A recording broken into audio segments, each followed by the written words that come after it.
Welcome. I'm Jessica Tietjen, and this is the Evolving to Exceptional podcast, where we talk about reaching peak performance in our workplaces, homes, and communities so that we can live our best life possible, an exceptional life.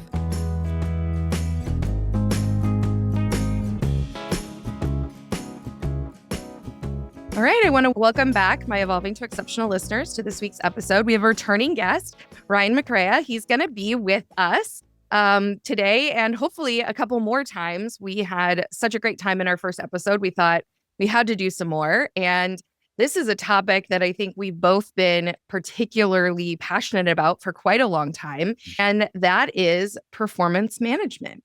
And it's timely because the Deloitte Global Human Capital Report of 2025 came out recently. One of their topics was that reinventing performance management processes won't unlock human performance. And I think that they're hitting the nail on the head with all of our attempts to keep trying to reinvent the same thing isn't getting to a better result.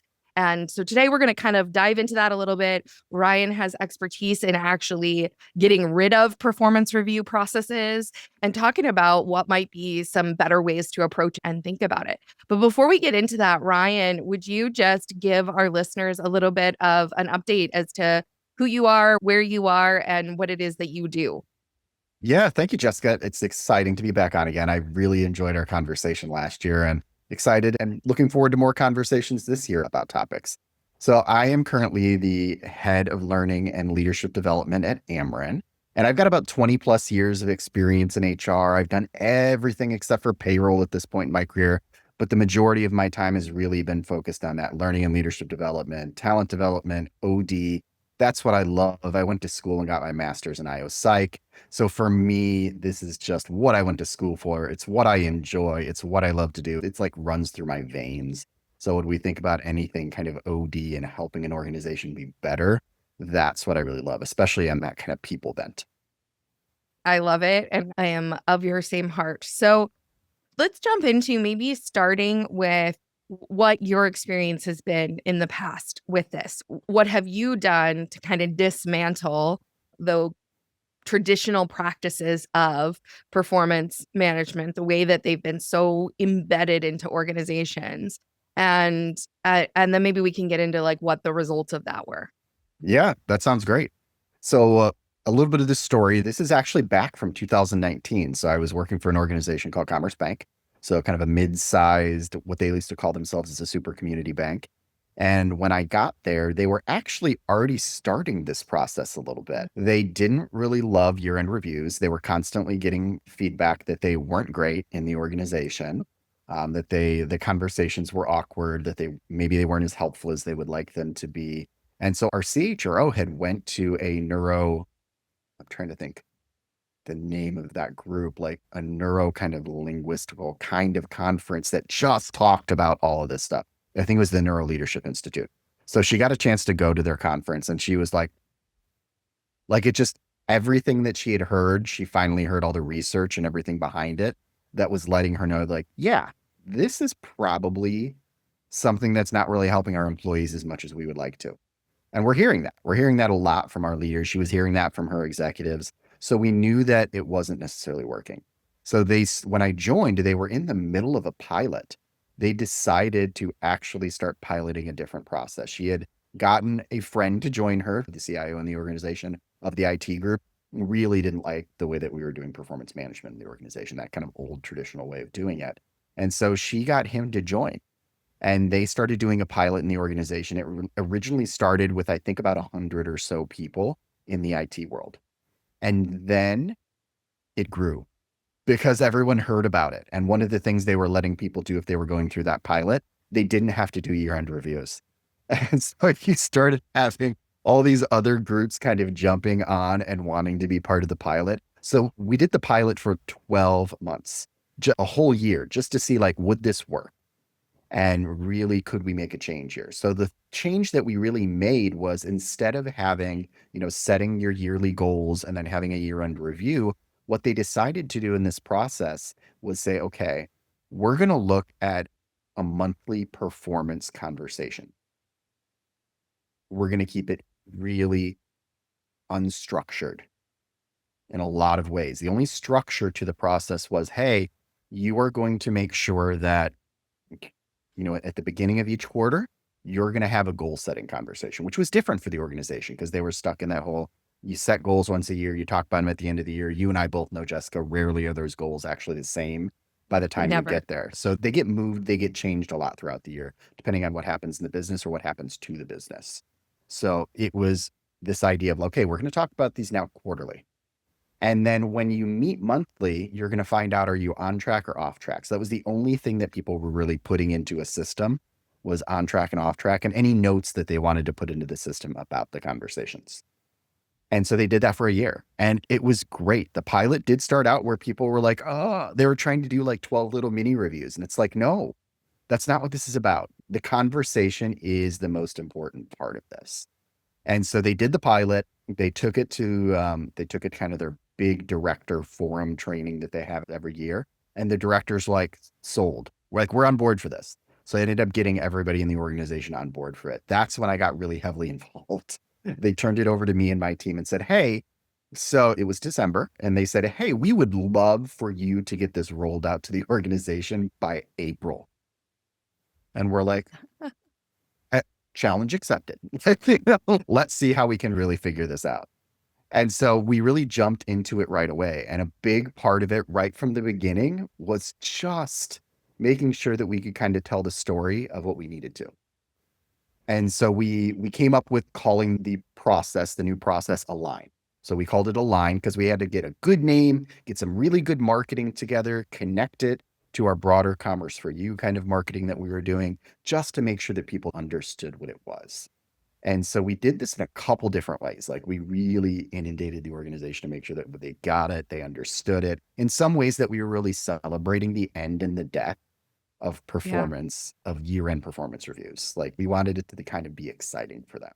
And so when we looked at that, we used that same structure. Everything was built out in Workday when we talk about doing those quarterly goals, those monthly status checks, doing the on target and the off target. The thing that was nice about that too is we had access to a lot of that. So we'll get into this later. We had a lot of data around how that was working and what wasn't. So the thing that was really helpful for us was this marketing perspective. So we put a lot of information out there with individuals. We did a lot of what we called myth busting. So, we'd say like, hey, so isn't this mean I'm just going to be doing 12 mini performance reviews a year? Well, no. We used a lot of that data. We used a lot of the information. We did a lot of testimonials from the people that actually piloted it. So we were able to say and show like, hey, this works. And this is easier. And this is important for the organization, because really it's all about the conversation. That's what we kept telling people, conversation. Well, what I think is so interesting about that too is that a lot of people that I talk to who are looking at making changes start with the technology. So they focus on what is the tool that they're going to buy or purchase or use to document or facilitate or whatever. And then once they're in the tool, then they're trying to use all the features, right, in the tool because you bought the tool. And so what I see often happen is it becomes a technology implementation rather than a performance change implementation. And the research shows that doing so actually negatively impacts the results. So you want the technology to support the activity. And one of the things I found was that when I would require documentation, or if I required documentation, then leaders would avoid doing it. They would avoid doing it because they didn't want to have to document it. And so they would put it off, right? They wouldn't, I don't have time for that right now, versus just have the conversation in the 15-minute window that they had, do the thing. They would delay the thing because they couldn't meet the expectations around that documentation. Now, what I'm curious about in what you saw and then the data that you got is the other side of that is the argument is always, we need that data, right? We need to know that they've filled it in and they've put the information in. And my question is always, but then what do you do with that data? Like, what do you read all of that information that goes in there? Like, how is it serving you? And not to say that there isn't good reasons to document certain things. But a lot of the times we document a whole lot of stuff we never do anything with. And it just creates a lot of busy work, which is, I think, probably the underlying frustration with the original performance review process anyway. especially. And think about if you, God, there's so many people where the structure of the organization maybe isn't treating them well as a leader. And they've got 20, 30, 40 people that are directly reporting into them. One, you can't be a good leader for 20, 30, 40 people directly. You just can't. But then you have to do 20, 30, 40 reviews. Like that doesn't work either. No. So that's a structural problem. That is never going to work well with, I think, any sort of performance kind of situation or performance appraisal or performance conversation, because we really moved away from the idea of feedback to feed forward is what we really talked about with this. Like, we're not necessarily harping on the past. We're talking about the future. And that's why even those monthly touch-based conversations are so important, because it was like, hey, let's talk about what we can do now. And if you're meeting your goals now, and how we can get you on the right track if for some reason you're not. Again, why we had that off-track information. And that was a big change to people, the idea of not having to go in and putting in 10 mini reviews or 12 mini reviews over the year. Like, you technically didn't have to put anything in the system besides the off-track and on-track. Now, what we encourage people to do is, like, if they needed to do that or wanted to keep track of that information there, great. Like, you could totally do that. It was there. It was set up for them. And it's funny that you said that most of the time it's technical training. So let me talk a little bit about like how we did the training for the people, because we did a lot of marketing, like we talked about, a lot of communications, a lot of videos. Like, there was this one video I loved that introduced the concept of, okay, imagine you've got 7 chairs in the room, and we start like piling things on one chair over and over. We're like, look, this is what we're doing right now. You are literally, if you think about a week, you are doing everything on a Sunday. Imagine you're doing everything on a Sunday. That's what you're doing currently right now. What happened if you started taking those things off the chair and just putting them on one chair? I love So that you could analogy. see. That's So great. we visually did Yeah. this with people to try to help them understand kind of why this is important and why we were doing what we were doing. We also did like fun little Dr. Seuss videos to help them understand, look, you can do this anywhere. Like, you can do it on a plane. Like, you can do it on a train. You can do Love it that. by a tree. You can do it drinking tea. Like gave them the opportunity, like, hey, this doesn't have to be in an office. You guys can do them when you want to, how you want to, how long you want to do them, but we want to make sure that these conversations are happening. And like, that was the most important part. So when we trained people in the organization, I love that we did this. We mixed situational leadership. So we took some pieces from situational leadership, some pieces from crucial conversation, some pieces around goal setting, so that we knew our leaders were okay to be having these good conversations. Now, the training, 90% of it was those skills. 5 minutes of that training, Jessica, was about the system.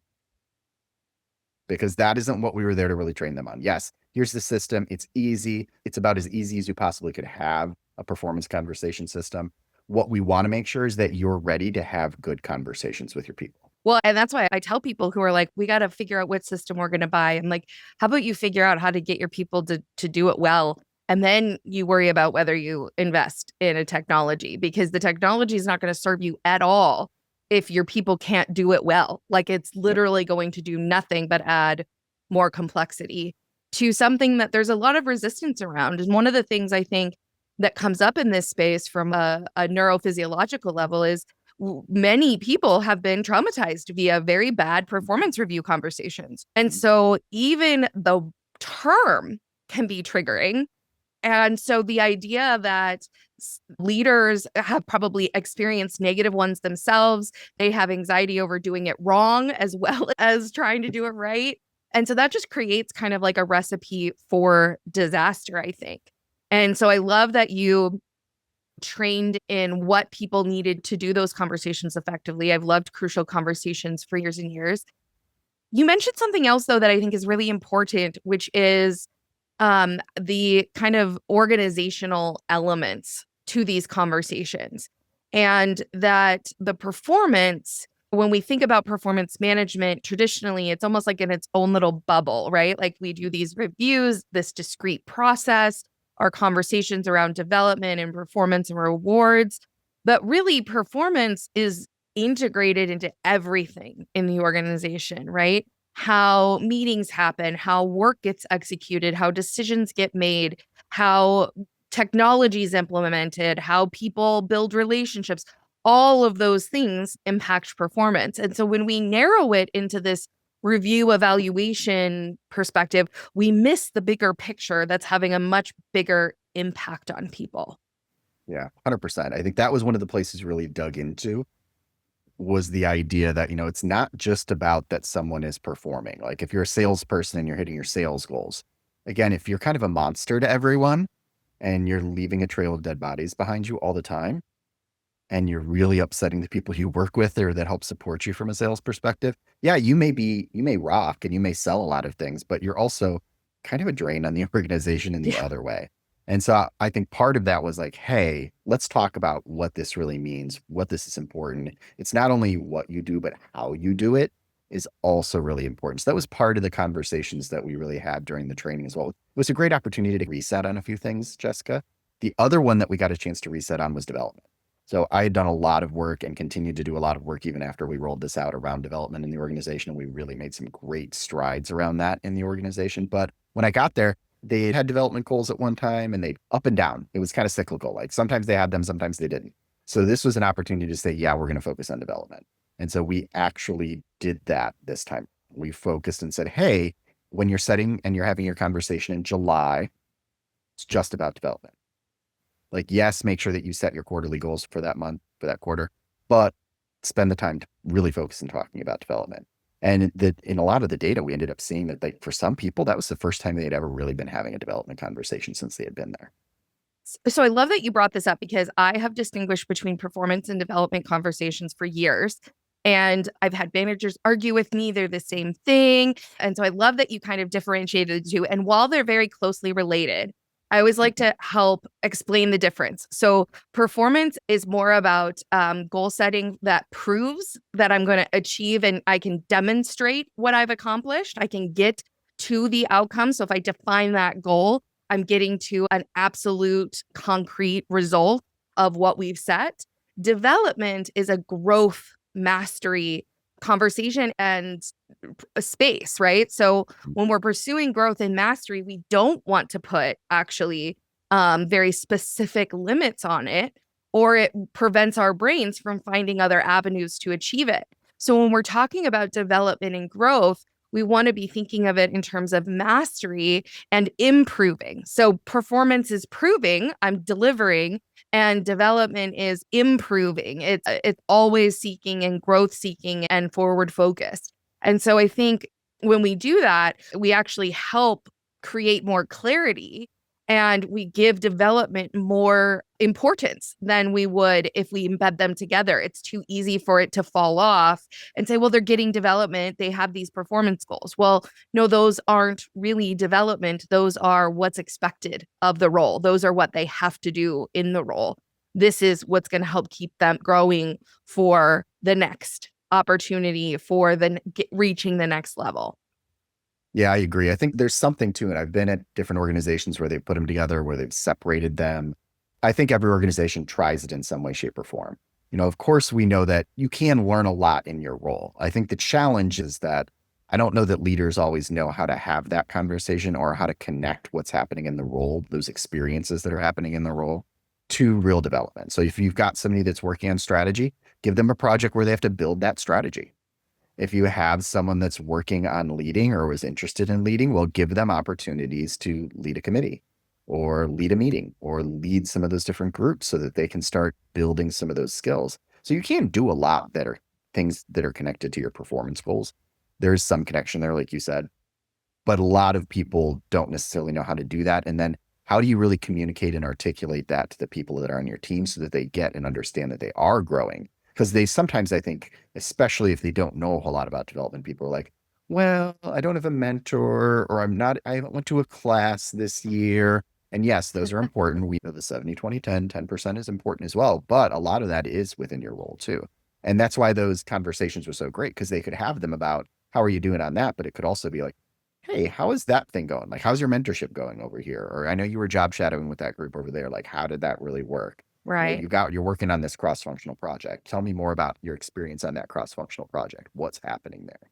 So I think that was a big part of this as well. It's like, again, it was opening up the conversational piece of this, of really making sure that we could do that and that really was feed forward and that we were adjusting things, adjusting goals, having the conversations to make sure that things were moving forward and we're paying attention to it instead of it being a one-time a year conversation.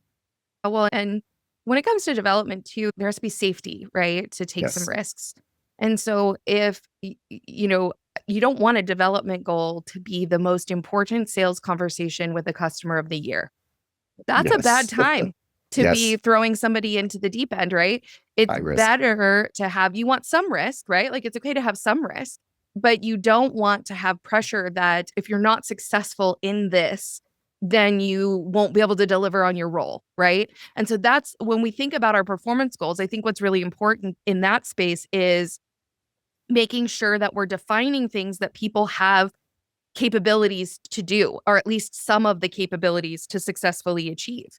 Because a lot of times I see people set goals and they never trained the people, right? Like they never gave them the skill development that they needed to be successful. And then they set the performance goal. They never gave them a development goal to practice, right? To get to move their direction there. And then they're like, well, they can't perform.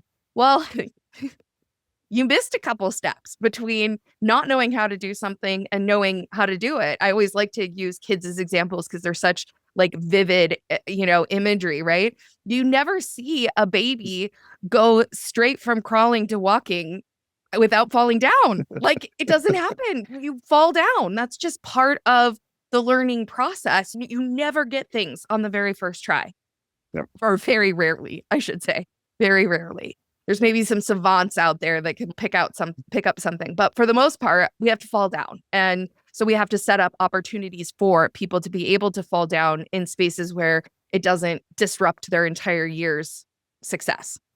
100%. I mean, and that's one of the things that I loved about these conversations and starting to change it more to a conversation is it did help build trust, and as that built more trust and as that built more relationships between the individuals and the leaders, again, some of these people had never had a one-on-one, or some of these people had never had a conversation around their development. So they know now we're having conversations they were never having. So it made them feel different about their leader. And I think it Yeah. made their leader feel different about them. So they were building that trust. They were building that vulnerable trust. They were getting closer to that vulnerable trust. And they were getting closer to that psychological safety where you do feel like you can take a risk. Of course, the culture is a big part of that, because even as we talk about all of this, there's some organizations that are never going to be able to move to this. They're never going to be able to move away from that traditional performance management. And part of it is maybe a cultural challenge, but part of it is actually like what I'm learning in some of the other organizations that I've worked in is like some of this is sometimes based on what they can actually do and how they're actually being structured and what laws are out there and what contracts look like with union employees and how they're being regulated. Like sometimes they actually can't do these things because it is actually limited for them to be able to do some of this. So not everyone, unfortunately, can make this huge change. I think people can think a little bit differently about how are these more conversations? How are they happening more frequently? I think that's a big one too. Yes, maybe you can't get rid of your performance conversations or your yearly review or your mid-year review or both of them. But how do you make sure that good conversations are happening there and that they don't just stop there? I mean, so even for the people out there that are maybe listening to this and saying like, well, I can't do that. There's no way I could do this. What you can make sure is that your leaders are prepared and equipped to have good conversations. Yeah. Know how to have good conversations. That they can give the people the experiences they want and need to either be really good at their role now or really good at their role in the future too. Yeah. And I think what you're hitting on there is the systems. If the systems aren't built to support human performance, then they're going to have this opposite outcome. Like if there are these requirements built in or these compliance components. But you said something earlier I want to go back to that relates to this, which is it's not just about what you're saying, but how you're saying it. And I want to bring that back up because it's so important, because even if you're stuck in a traditional annual review cycle, how you are the rest of the year and how you communicate and deliver that message and other messages is actually more important even than what it is you're doing or what it is you're saying in those conversations. Because, and I think this is sometimes, I've said I've been a fan of crucial conversations for a long time, and it gets into some of this, but not as much, right? Not as much into the how are we showing up when we go into these conversations?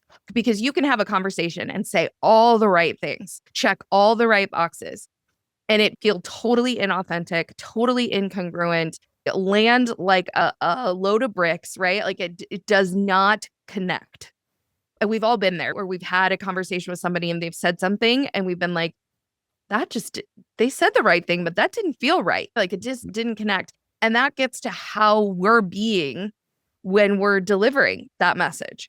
And if we're in a state of I really actually care about this person and want to help them, the message gets delivered differently than if internally we're annoyed, irritated, frustrated that we have to squeeze this conversation in or that we have to do this process. And so we are saying all the right things, but there's no meaning and intention behind them.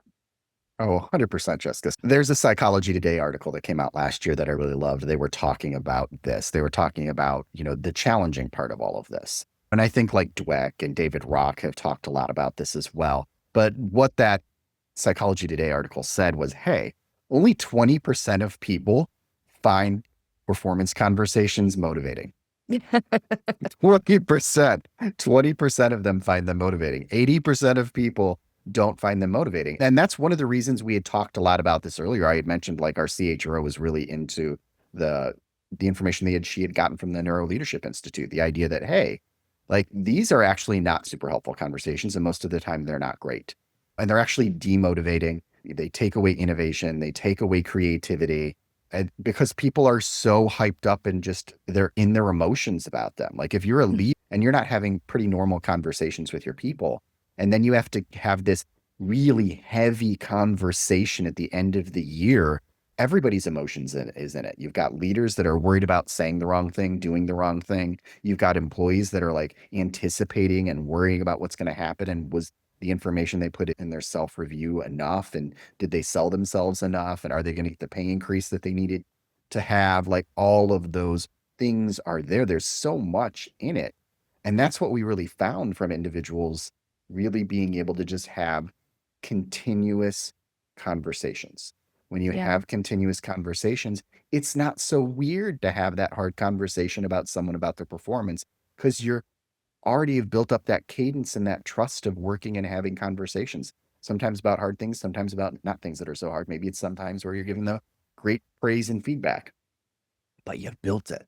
And it's not this one-off weird thing that's happening once or twice a year that you're not really having the conversations about. Like that's where I think the power in kind of moving away from this like structured performance process into a lot of organizations to more of this performance conversation process in whatever way you can do that is beneficial. Like that's what happens is it removes some of the weird emotions from all of this that you get from something like a year-end review.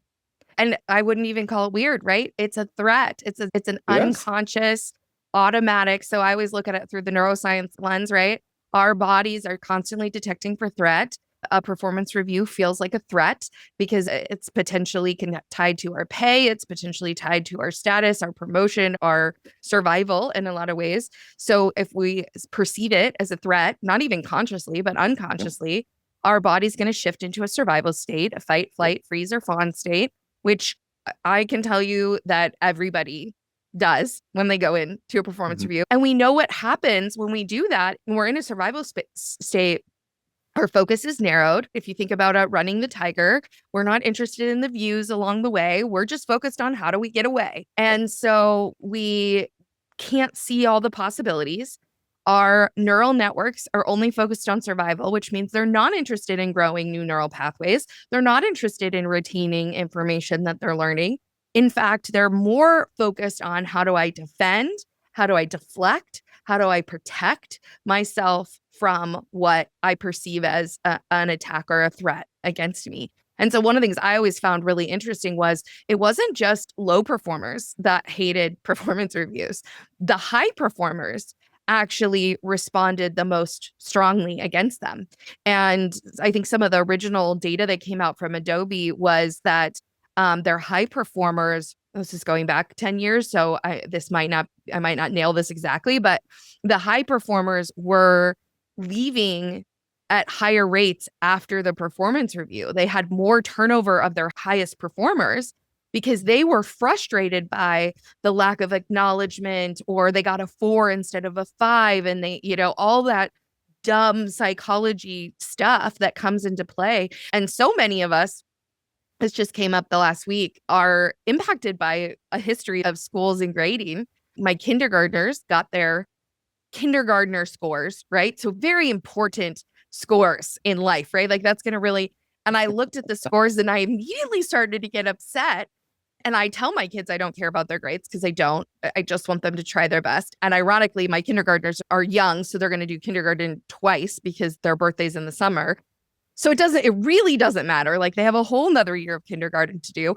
But I see their scores and I immediately start going, this teacher, like my response to those scores.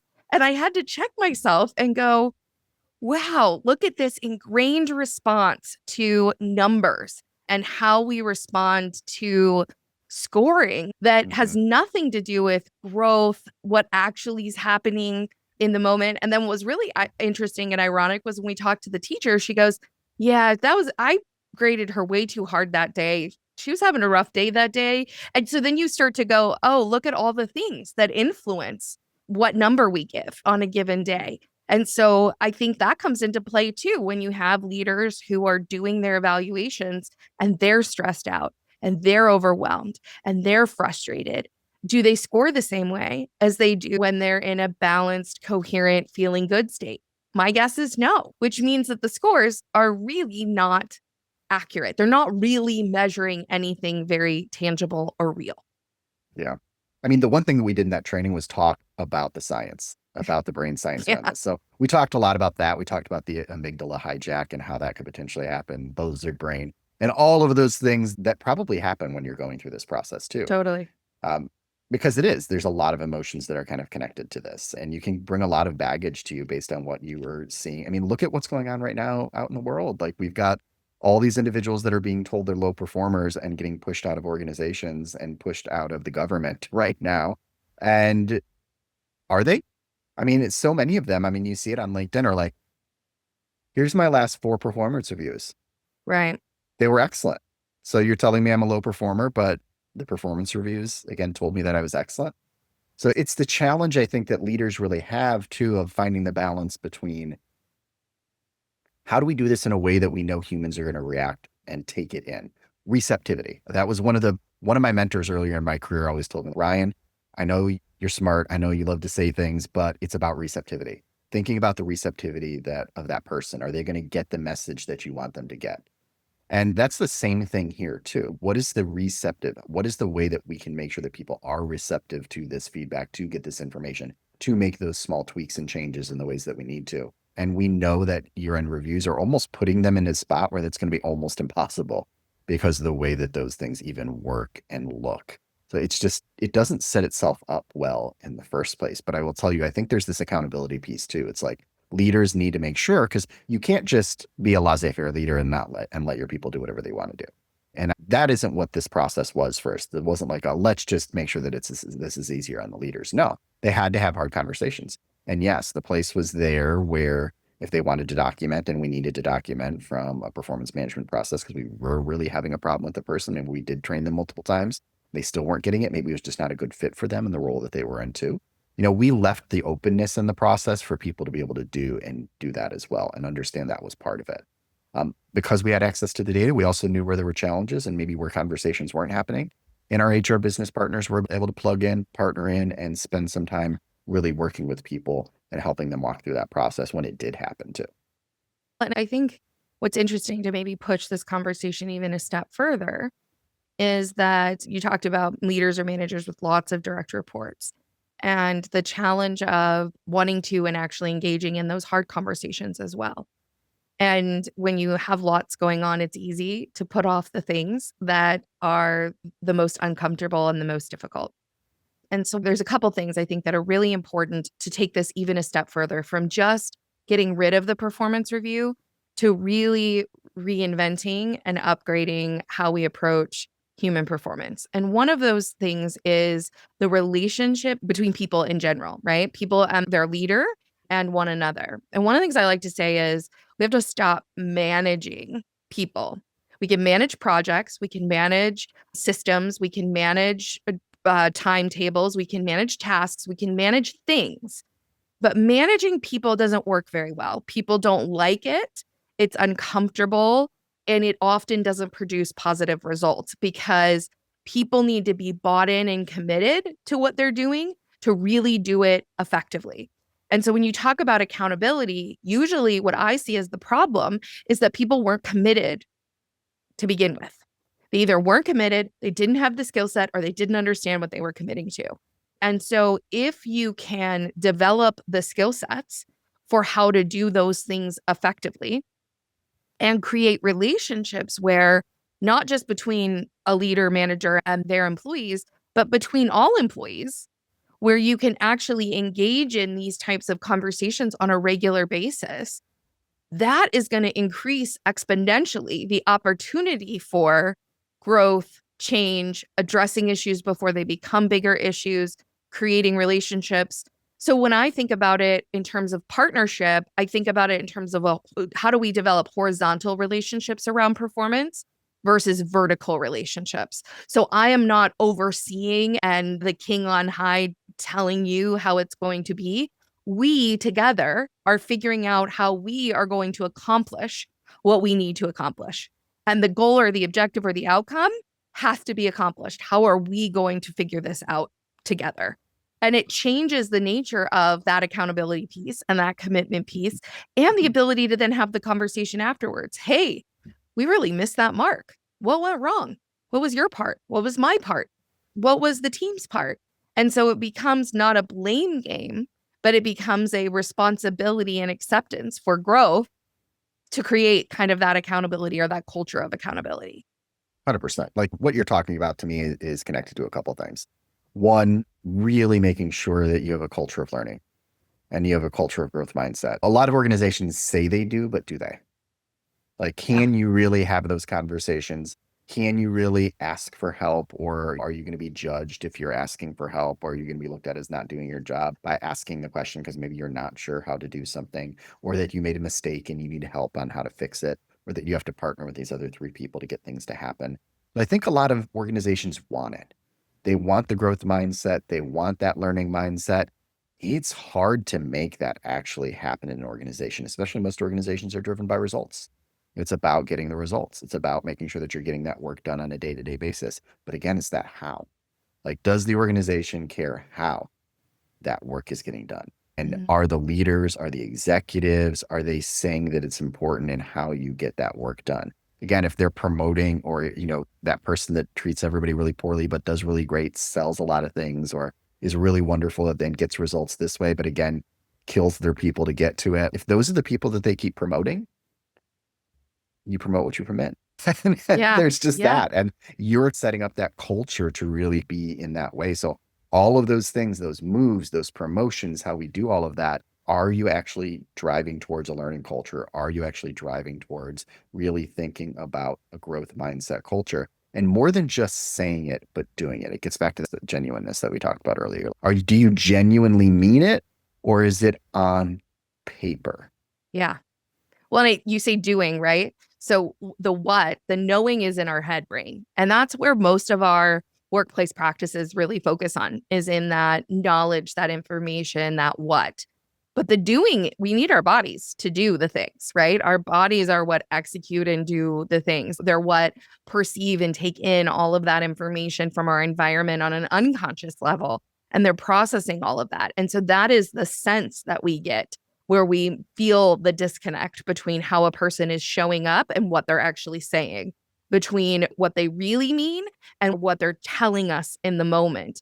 And I think what we're just starting to see in recent years in the psychology space in terms of somatics, embodied intelligence, and the wisdom of the body in general. And I think we're right at kind of the beginning of how does that translate into the way we look at people and performance in our workplaces.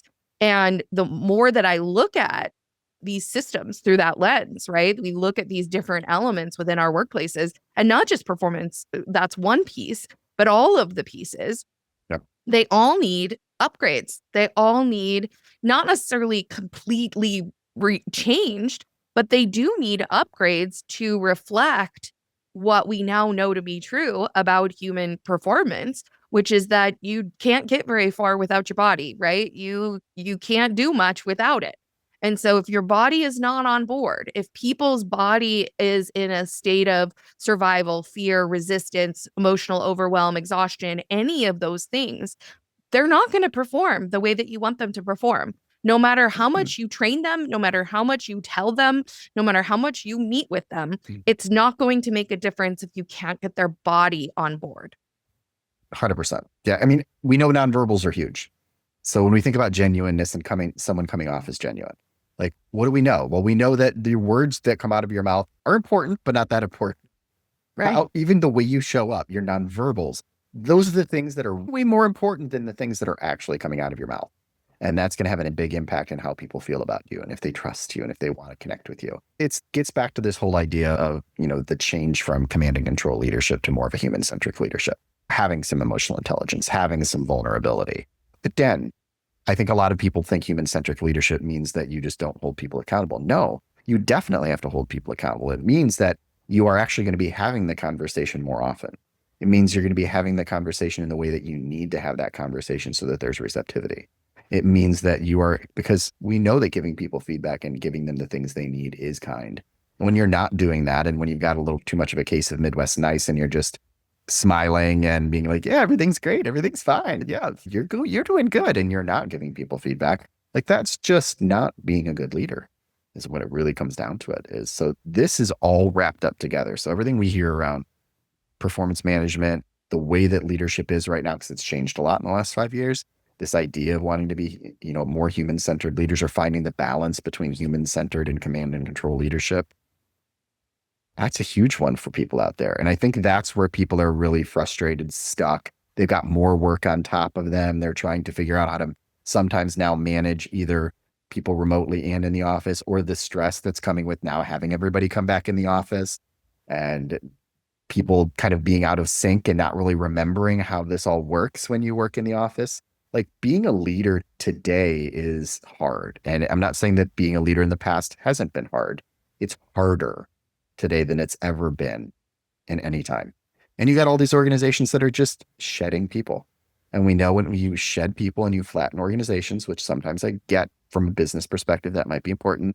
What you do is you put more pressure on leaders who now have probably more people and a broader span of control. And then you also put more pressure on those people because they've got to do more work. And so all of that leads to everything you're talking about. Like, again, the exhaustion, are you in a good spot? Are you taking care of yourself physically? Are you taking care of yourself mentally, emotionally, spiritually? Are people doing that? They need to. If not, they're not going to be able to perform at work. And I always love to say, like, wherever you go, your body goes with you. So there is no segmenting, separating, or leaving behind pieces of people. They are who they are. And so if you can do those conversations, I love what you said, if you can do those conversations upfront effectively, and you can equip your people with the skills for how to do that, not just your leaders, but your people themselves, because if they know how to do it and they know what good looks like, then it's not all on the leader, right? It's going to be a two-way conversation. If the leader's struggling or the leader's overwhelmed, then the other person can say, maybe now's not a good time for this conversation, or maybe we need to rethink this project, right? It empowers everybody to play a role in their own performance. Ryan, I think you and I could go on for days, and I know we're going to do some other episodes, so I'm looking forward to that. Before we wrap up, I want to give you a chance to give any kind of final thoughts, insights that you have for our listeners today. Yeah, you know what, Jessica, I want to do one thing too, just to give people a little bit more, to kind of go back to what happened when we did all of that with that organization. Like, what did we really see? Yeah. One, we saw that 80 to 86% of people monthly were having those conversations. Ugh. So we know that, again, for an organization that maybe wasn't having them as much, we saw some big changes there. We actually asked them a little bit more about, like, okay, is this helping you set better performance goals? 75% of the organization felt that way. And also that was managers and employees felt like 75, 76% felt that way.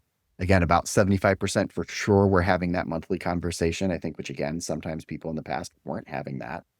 73% of people ended up having a development conversation. Again, we hadn't had structured IDPs, development goals, in years. And so that was the first time that people were having some of those conversations.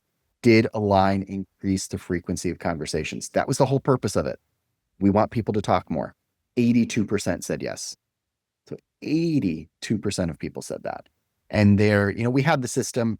Again, it was what it was. 77% of people felt really good about, like, that actual system we were using for Align. But I think the last one that I really loved is we dug in with managers. Again, we did a lot of training to try to make sure that they were doing this well. Their comfort level in giving feedback was 87%.